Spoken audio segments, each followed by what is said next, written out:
Going back to this use case, this is a scenario where the previous use case was a simple customer, right? I mean, they do a lift and shift. They start with one VPC, maybe have 20 instances, and they want to get visibility. OK, fine, we got that. But this is where most customers will be, right? Or probably looking ahead, and then where they are marching towards is a centralized VPC where there are multiple VPCs, multiple business units, multiple applications, right? And that's how they are. And we've seen customers with north of 100 VPCs in some cases with tens of thousands of applications. Now, you cannot, I mean, it's not realistic to start putting tools everywhere. That's not a scalable approach to go address. So how do you actually make sure that you still get the posture, but still get access to the traffic everywhere? So this is the scenario, right? So your application VPCs could be running here. So you got your Gigamon solution acquiring the traffic through the visibility tier. Your business units, maybe acquisition strategy, you just do quick peering with them, and then you got your visibility from that applications as well. And then you centralize from a security operations or a network, NetSec, IT ops, however you want to call that organization that needs to extend this posture, has their own VPC, and they get traffic from everywhere. The advantage in this approach, obviously, is the tooling costs are borne by the security teams. Right? They're not deploying the security tools everywhere. The other advantage also is you can actually aggregate and do the intelligence inside the respective application.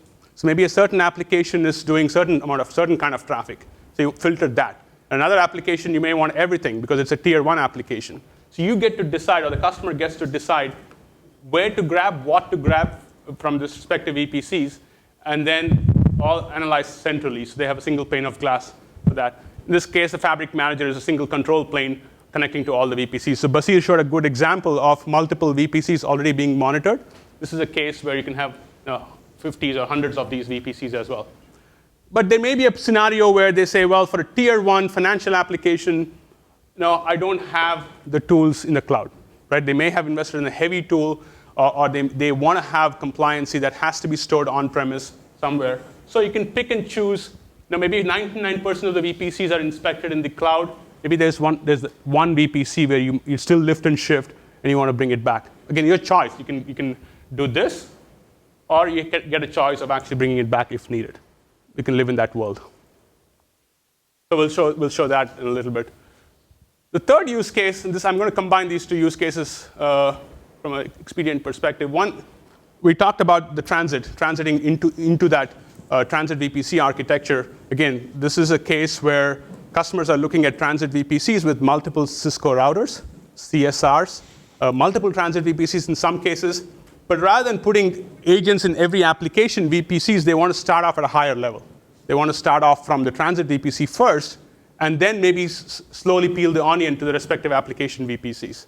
So this is an approach where you can look at the traffic from the transit VPC, from the CSRs, get access to the traffic, ingressing and egressing from the transit VPC. So this is how it would look like. So in the previous picture, we had the north-south visibility issues. So if it's a CSR, this is a reference architecture. We can span off the traffic. Obviously, Cisco supports ER span, so we can access the traffic here. They can send different span sessions based on how they want to architect it. Maybe one span session is more important than the other. So they may just say, pick up this span session, send it over, and then let's acquire the traffic there. And then you can acquire through our agents there, and then this architecture still is the same. It hasn't changed. Now, this transit VPC could be, imagine if this was an Azure world. It can still be the same case, but because this architecture is identical. A fourth use case is where we are getting a lot more interest and something that we are looking as an intermediate way to go solve the container issue. And it actually addresses multiple use cases. One is if these are Windows workloads, if this load balancer can support it, then obviously we can acquire traffic from the Nginx load balancer or HA proxy load balancers. The other approach that we have seen customers do is they actually have containers sitting behind Nginx. Now, you can keep us honest here. So are you seeing that kind of world as well, where there's an Nginx or a HA proxy in front of these containers, and then they are deploying them, and then you can acquire traffic from there? Because obviously, as we talked about, putting an agent in those containers is not a viable option. But agent in this router, or I'm calling it a CSR, but what I mean is a container service router, for example, and getting it acquired from there. It would be nice if Amazon natively or Azure natively provides that traffic, but these are the cases where we are acquiring the traffic from those as well. But this also seems to resonate customers as they're looking at a container architecture 24 months out or 18 months out to get access to the traffic as well. Now, all of them, to be fair, all of them are also talking to Amazon and Azure to get access to the container traffic as well. But it doesn't matter to us, right? I mean, as long as they can feed into ours, through whichever source, we can still feed it to all the tools that need to analyze it. So with that, I'm going to switch back for Basir to walk through all these use cases so we're not switching back and forth in the interest of time. So I'll be quick. All right. So the first use case that we'll talk about is the all-in-the-cloud environment. So my FM, this one has, as you can see, it has a public IP address. This is the one that's living in AWS. Again, with this one, I could control physical appliances, virtual appliances, but we'll focus on the AWS portion of it. Again, same process, deploy the environment, deploy the backend infrastructure. Once you do that, then you go into our monitoring session. So in this case, what I'm doing is I'm actually feeding multiple tools. So I'm feeding RSA, ProtectWise, ExtraHop, NTOP, and I do have a Wireshark, but it's the same idea. And I just wanted to just quickly just show that if we do that, that. So ProtectWise, so also, since this is in the cloud, the traffic that we're seeing is actually live internet traffic. This is not generated traffic. So this is live internet traffic. So there are some attacks that are happening on those public IP addresses that ProtectWise is showing it. RSA is also going to show us the same thing. So the interesting scenario here is as soon as we spin up our EC2 instances with some public-facing IP addresses, there are bots scanning immediately. Right, and this is a good way to show that that traffic is being acquired and analyzed.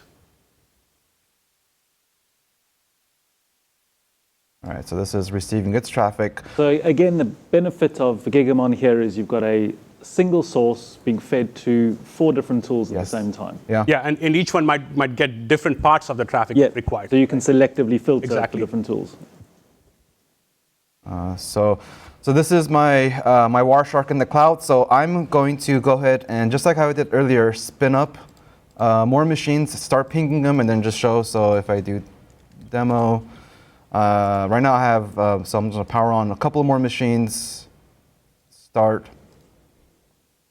I'm just going to go ahead and ping this machine. So 10.0.0.171, 10.0.0.171. As you can see, Wireshark is not receiving any traffic, but let's fix that. Very easy to do. All I have to do is just drag my Wireshark tool, click on deploy, or drag the connect the dot, deploy, and instantaneously Wireshark is seeing not just the traffic from the one that I'm pinging, but also all of those other machines. But let's go ahead and ping one of those machines that's actually powering on. So let's go ahead and ping this one. It is 168. So let's stop it. Oops, 168.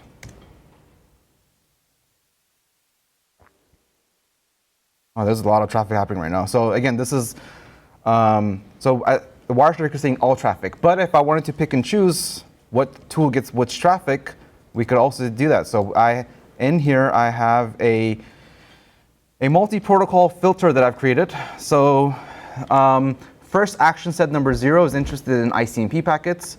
Action set number 2, or 1 is interested in port 80 traffic. And action set number 2 is interested in UDP traffic. So this is where I could get rid of the all pass rule and then feed the tools specifically the traffic that we want them to see.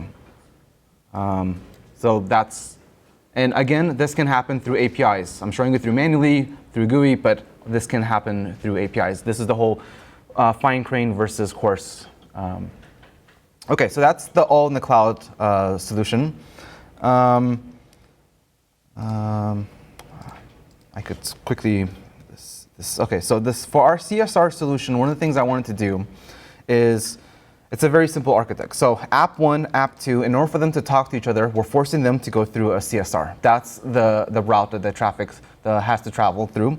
So maybe this picture is a good place to actually also talk about, in a world where if there are, think of that app one as a C1, a container, and app two is a C2, another container. And if that is the architecture that they can deploy, if they want visibility, for example, they can go to those routers, the container service routers. We can extract the traffic out of there as well. Obviously, if the containers are in an EC2 instance, we can go grab the traffic out of there. But if they're without an EC2 instance and if they're going through this model, then we can look at getting traffic from there as well. Go ahead, Basir. OK. And well, the idea is the same. So we cart traffic from the CSR container, and I also have a load balancer. So I have an engine X machine that, so if we hit its public IP address, once we hit that, and if we look at the engine X Wireshark, I have my NetFlow. Oops. Sorry, guys. Because it's in the same environment, it's actually feeding the same. So this Wireshark right here. So I'm going to stop this ping and look for this IP address.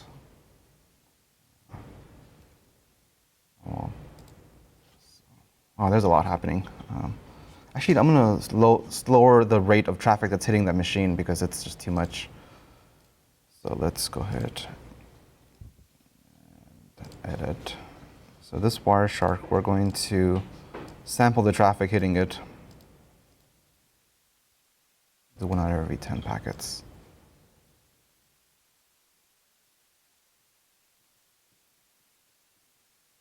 That is a pretty cool graphical designer to just link the stuff together. The drag and drop, and yeah. So as long as this is, and that's the magic behind this is you put your tools here, you list all your tools here, and then within the monitoring session, you get them all listed down here. And then it's just a matter of just dragging and dropping and sending traffic. It's that simple. So our solution takes care of all the mapping, all the backend, all the connection of sending traffic from one location to another. It all happens. And the other thing that I also want to point out is, typically what we have also seen. So again, customers' traffic, they have a certain profile of what their customer traffic would look at, and they initially deployed it, but they are bursting through more instances or getting a higher throughput EC2 instance as well. So we can also scale our solution accordingly, not from the number of instances. So for example, we start off with a C4 large EC2 instance, but there's no reason you got to stop there. You can actually get a C4 XL or C4 double XL if needed, based on the amount of traffic. Remember, Amazon has a throttle on how much traffic can go through an instance size.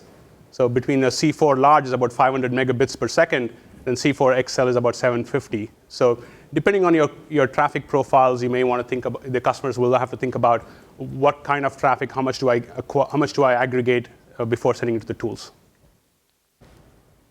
Yeah, the filtering capabilities itself, overlapping rules, overlapping maps, a quick drag and drop. You guys, thanks for the comment about the cool factor. The automatic target selection, this is where we can scale out. A lot of ephemeral stuff can be built into using this. So whether it's EC2 instances today, containers in the future, we want to basically scale out our architecture, visibility architecture along with it. Again, APIs. We've always thought about APIs as a foundational element, whether it is for automating our own solution, deployment in the customer environment, Terraform scripts. So we've built it around our APIs. A big change from, obviously we have built that into our physical platform as well, but the deployment and the consumption model in the cloud is different, right? So we got to think about how do we activate that. The GigaSmart Traffic Intelligence, Greg laid out the picture of all the options that you have. We've started out with a few, the slicing, masking, sampling, based on two focus areas. One is preserve the backhaul or save the backhaul of the traffic. And second, also secure it. In some cases, you want to mask off certain parts of the payload if they are going to a tool. Your credit card number, you should never see it in a tool. The tool should never have it, right? So you can mask off certain parts of the traffic. But we're also looking at bringing in other intelligence deep into the packet from L4 through L7 layer, or maybe even generate NetFlow as well. Not just the packets themselves, but NetFlow as well. And then also the deployments model. We talked about all these use cases. Where are the tools? Are they in the cloud? Are the centralized VPC? Are in the on-premises? Where are the tools? I mean, Everybody has their own trajectory on where they're going to, so we just wanted to provide that flexibility so to help their journey as well. Then finally, we built a platform that obviously right now has tight integration with AWS, but we built it in such a way that it can be ported over into other cloud providers as well in the future. Now, it's interesting, I just want to quickly build this out. These are the architects that we have walked with, we have talked to. Now, there are different personas, different practitioners. They have their own respective needs. So quickly, I want to walk through each of them, but the cloud security architect or the cloud architect or the DevOps, each one has a different perspective of how to integrate this platform. The DevOps architect might see, how do I package this agent? How do I automate this? Right? The cloud architect might look at, how am I going to get elasticity with visibility? Am I set up for that? Because he is the one responsible for the provisioning and so on. The security architect is thinking, is my application secure? So how do we get those personas integrated, and how do we present this? Usually our conversations might start from the security guy and then go along the right axis.